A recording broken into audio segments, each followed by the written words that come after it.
There are less than 3 weeks to go before Election Day, and both of these candidates are headed to Michigan today as they continue to blitz swing states in the home stretch of the campaign.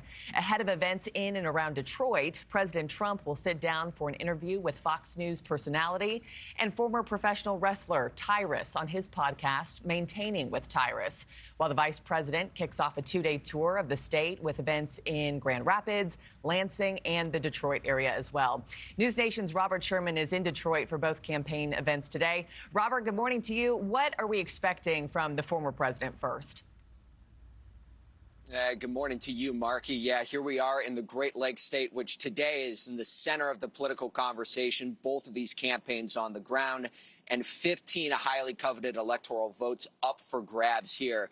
With both of these campaigns set to barnstorm across the state, you have the former president speaking here in downtown Detroit later tonight, where we're anticipating there's going to be a focus, a laser-sharp emphasis on a lot of these kitchen table issues, which this campaign has been doubling down on in recent weeks, focusing on jobs, focusing on inflation, and focusing on rebuilding American cities. That was a key emphasis that he had the last time he was here in Detroit, which was just a matter of days ago, in which he told Michiganders that there are better days on the horizon. This is what he had to say. Well, we're a developing nation, too. Just take a look at Detroit.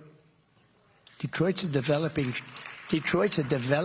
area, a hell of a lot more than most places in China. And I'm telling you right now, standing here in the center of this once great city, that by the end of my term, the entire world will be talking about the Michigan miracle and the stunning rebirth of Detroit. Tight race here in Michigan. The Decision Desk HQ average of polls now has the former president holding a slight edge, less than 1 percentage point. You see the numbers there on your screen. We have seen those numbers adjusting in recent weeks, in which you've seen a bit of a surge here from the former president as early voting is now underway. Over 850,000 ballots have already been cast. Markie?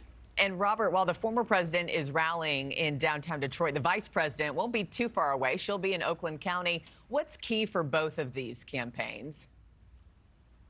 Yeah, I mean, it's an interesting observation here, Markie, because you go back to the 2016 and 2020 races. Former president had a big emphasis on stumping in those rural counties, whereas his opponents were focusing on the urban areas. Today, you see the reversal. You have the former president in downtown Detroit, whereas Vice President Kamala Harris will be in Grand Rapids and then in the suburban areas of the Detroit metro area.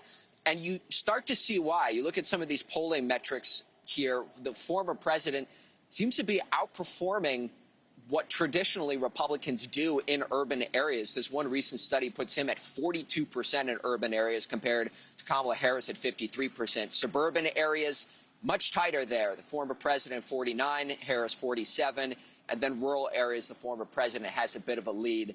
But you see the way both of these campaigns are strategizing here. The former president's team believes they can make inroads in urban areas, whereas the vice president's team believes their path to victory runs through the suburbs. Markie?